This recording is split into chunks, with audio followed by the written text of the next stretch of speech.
వ్యవసాయం చేయటమే కాదండి, వ్యవసాయంలో ఎప్పుడు ఏది రేట్ వస్తుందని కూడా మనం తెలుసుకొని పెట్టినప్పుడే మనం వ్యవసాయదారులు అనేది బతకగలుగుతాం.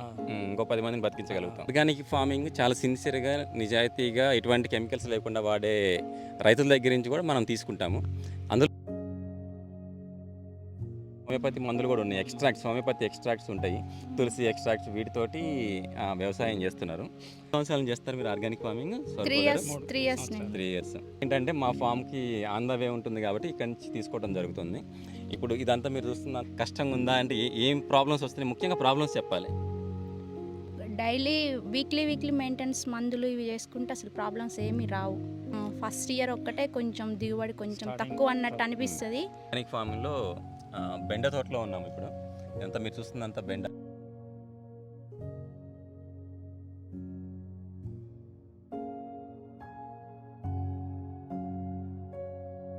ఇవన్నీ హోమియోపతి మందులు, ప్లాంట్ ఎక్స్ట్రాక్ట్స్, హెర్బల్ ఎక్స్ట్రాక్ట్స్ ఉంటాయి ఇదంతా. వెంకట్ గారు, ఈ తోట అంతా ఎందుకు ఇట్లా వదిలేశారు? దీంట్లో ఏమేమి పెట్టారు? ఫస్ట్ ఇట్లా ఉంది మార్కెట్ ఓకే అండి, కానీ బీర కొంచెం సెన్సిటివ్ పంట. అందరికీ నమస్కారం అండి, నేను మీ శౌరి. మన తాజావన్ ఫామ్ మీకు తెలుసు కదా, మనకి ఆర్గానిక్ ఫార్మింగ్ చేస్తాము. ప్లస్ మన ఫామ్లో వచ్చే కూరగాయలు, పండ్లతో పాటు ఆర్గానిక్ ఫార్మింగ్ చాలా సిన్సియర్గా, నిజాయితీగా, ఎటువంటి కెమికల్స్ లేకుండా వాడే రైతుల దగ్గర నుంచి కూడా మనం తీసుకుంటాము. అందులో భాగంగా ఈరోజు మనము తుక్కుగూడ దగ్గర ఉన్న స్వరూప, వెంకట్ ఈ దంపతులు చాలా కొన్ని సంవత్సరాల నుంచి ఆర్గానిక్ ఫార్మింగ్ చేస్తున్నారు. వాళ్ళ మాటలో విన్నాము వాళ్ళు ఎట్లా చేస్తున్నారు అని చెప్పి. ఎన్ని సంవత్సరాలు చేస్తారు మీరు ఆర్గానిక్ ఫార్మింగ్? 3 ఇయర్స్. ఓకే. ఎన్ని ఎకరాలు చేస్తారు మొత్తం ఇక్కడ ఫార్మింగ్? 20 ఏకర్స్ మొత్తం. 20 ఏకర్స్. కానీ ఇక్కడ నేను వీళ్ళతో చాలా ఎప్పటి నుంచో ఇంటరాక్ట్ అవుతా ఉన్నాను. వీళ్ళు ఏం చేస్తారంటే ఈ ఆర్గానిక్ ఫార్మింగ్ నుంచి వచ్చే ఈ ప్రొడక్షన్ ఎక్కువ ఉంటుంది కాబట్టి అది మార్కెట్కి మాత్రమే వేస్తున్నారు. ఎందుకంటే ఆ క్వాంటిటీ ఎక్కువ ఉంటుంది. మన ఆర్గానిక్ స్టోర్స్ అంత కెపాసిటీ లేదు మన ప్రస్తుతానికి హైదరాబాద్ మార్కెట్లో. అది కూడా ఎక్కువ రకాలు పెట్టుకోరు, 4-5 రకాలు పెట్టుకుంటారు. 4-5 రకాలు పెట్టుకోవడం వల్ల ఏమవుతుందంటే క్వాంటిటీ ఎక్కువ వస్తుంది. దానికి అడ్వాంటేజ్ ఏంటంటే మన తుక్కు కూడా ఏంటంటే మా ఫామ్కి ఆన్ ద వే ఉంటుంది కాబట్టి ఇక్కడి నుంచి తీసుకోవడం జరుగుతుంది. ఇప్పుడు ఇదంతా మీరు చూస్తుందంతా ఈ కాకరకాయ తోట. సో కాకరకాయలు పండిస్తున్నారు. సో అంటే మీరు ఆర్గానిక్ ఫార్మింగ్ ఒక 2 ముక్కలు చెప్పండి, అంటే ఎట్లుంది అసలు, అంటే కష్టంగా ఉందా అంటే ఏం ప్రాబ్లమ్స్ వస్తున్నాయి, ముఖ్యంగా ప్రాబ్లమ్స్ చెప్పాలి.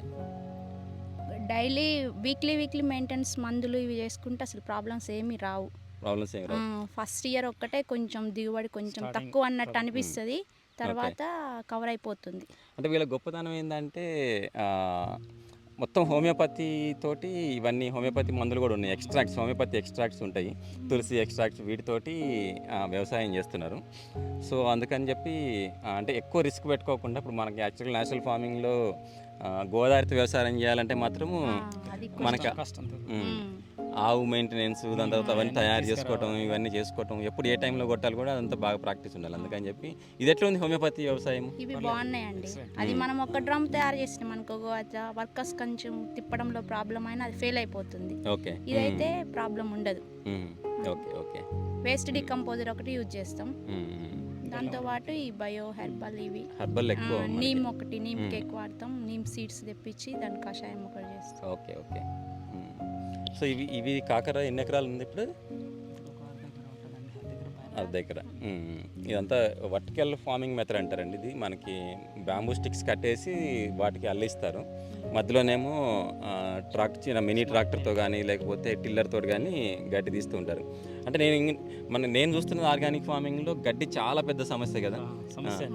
నేను ఫస్ట్ ఆఫ్ ఆల్ గడ్డిని కంట్రోల్ చేస్తే మనకు సక్సెస్ 100%. గడ్డిని కంట్రోల్ చేయలేం కదా మన దగ్గర, అంటే ఎటువంటి మెథడ్ లేదు కదా. 50% ఇప్పుడు వర్కౌట్ అవుతుంది మనకి, 100% చేయలేము.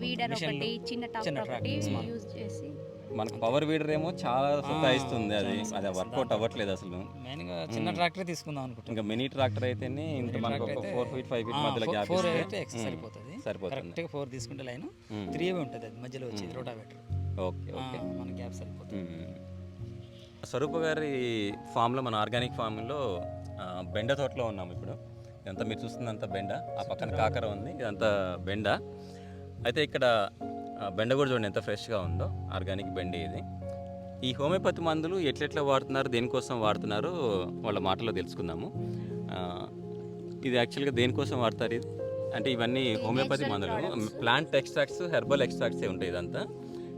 ఇప్పుడు ఇది దేనికోసం ఇది? పచ్చదోమ, అవి నల్లి అవి అంటారు కదండి, వాటికి బాగా పనిచేస్తుంది. తెల్లదోమ, పచ్చదోమ వాటికి ఎక్స్ట్రాక్ట్ ఎక్సలెంట్ గా పనిచేస్తుంది. ప్లాంట్ ఎక్స్ట్రాక్ట్ ఏ ప్లాంట్ది దీంట్లో అంటే చాలా రకాలు ఉన్నాయి దీంట్లో. ఆ ప్లాంట్స్ ఎక్స్ట్రాక్ట్ అన్ని తీసి సొల్యూషన్ పెట్టారు ఇక్కడ.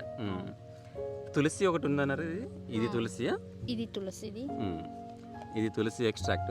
మేము ఏ బ్రాండ్ ప్రమోషన్ చేయట్లేదు, జస్ట్ ఏంటంటే ఏది వాడుతున్నారని చూపిస్తున్నాం అంటే. మేము వాడేయన్న ఇది తులసి దేనికోసం? ఇది బ్రాంచెస్ బాగా వస్తాయండి. బ్రాంచెస్ బాగా వస్తాయి ఇవి.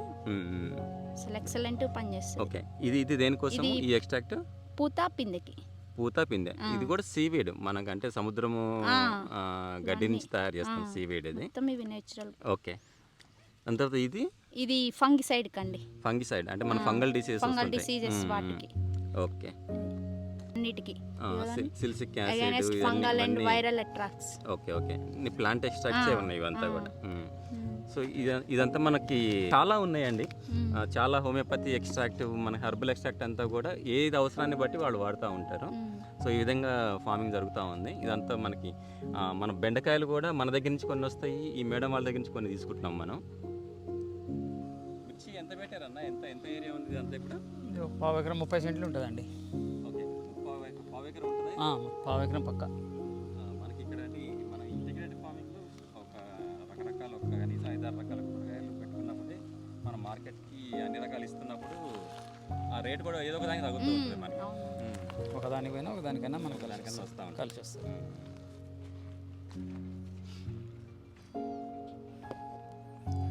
స్వరూప్ గారి ఫామ్లో ఇదంతా టమాటో అండి ఇదంతా. సో టమాటా ఎంత పెట్టుకున్నారన్న? ఎంత తోట ఇదంతా? మొత్తం 1/2 ఎకరం పైన ఉంటుందండి ఇది. 1/2 ఎకరం. కాకర పెట్టారు, దాని తర్వాత దొండ పెట్టారు, మిర్చి పెట్టారు, బంతి చెట్లు పెట్టారు, ఇప్పుడు బెండ పెట్టారు, టమాటో. కానీ ఇన్ని రకాలుగా చూసుకున్నప్పుడు మనకు కన్ఫ్యూజన్ రావట్లేదు మీకు చేయడంలో? ఏం లేదు, ఒక డైరీ మెయింటైన్ చేస్తున్నాం. మందులు పెట్టి ఇక్కడ కొట్టినాం, ఈ రోజు ఏం కొడితే ఇది రాసుకోవడం అట్లా అలవాటు అయిపోయింది. ఇది ఒక సైంటిఫిక్ బాగా ఎక్సర్సైజ్ అయ్యింది. ఎందుకంటే మళ్ళీ ఒకదానికి కొట్టిన ఒకదానికి కన్ఫ్యూజ్ అవుతుంటాం కదా. అవును, అట్లాని ఇన్ని రకాలు చేయాలంటే అసలు మేము ఇప్పుడు మా దాంట్లో కూడా నా ఎక్స్పీరియన్స్ చెప్తే ఏంటంటే, మనకి మన స్టోర్కి ఇవ్వాలంటే ఒక 20 రకాలు ఇవ్వాలి కదా. 20 రకాలు అసలు ఏది ఎటు కొడుతున్నాం, ఎటు నుంచి ఏం పెడుతున్నాం అసలు అర్థం అవ్వదు, చాలా కన్ఫ్యూజన్.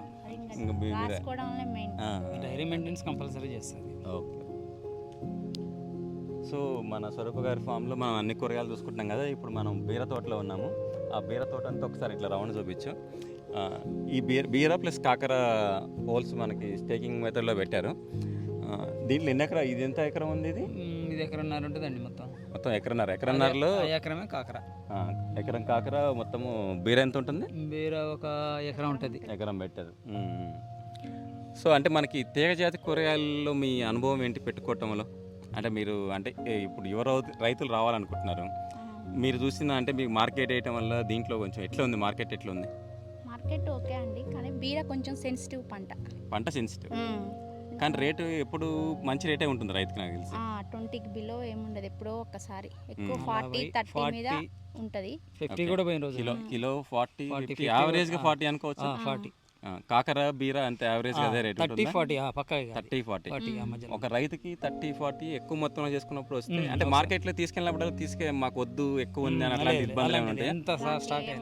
అట్లాంటివి ఏమంటాయి? 5-6-10 టన్నులు అయినా కానీ ఉంటుంది.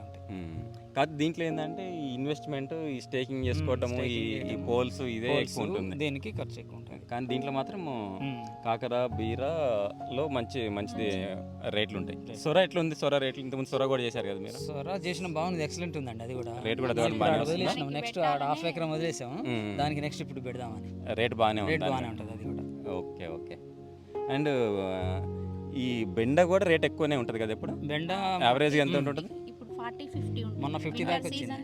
యావరేజ్ 30 నుంచి 50 లోపు. మేము ఒక వింటర్ సీజన్లోనే పెడతాం అన్నమాట, అప్పుడే రేట్ ఉంటుంది. మనకి రేట్ ఎప్పుడు కలుగుతుందో ఆ టైంలో ఆలోచించి మిగతా ఇవన్నీ వ్యవసాయం చేయటమే కాదండి, వ్యవసాయంలో ఎప్పుడు ఏది రేట్ వస్తుందని కూడా మనం తెలుసుకొని పెట్టినప్పుడే మనం వ్యవసాయదారులు అనేది బతకగలుగుతాం, ఇంకో 10 మందిని బతికించగలుగుతాం. ఓకే.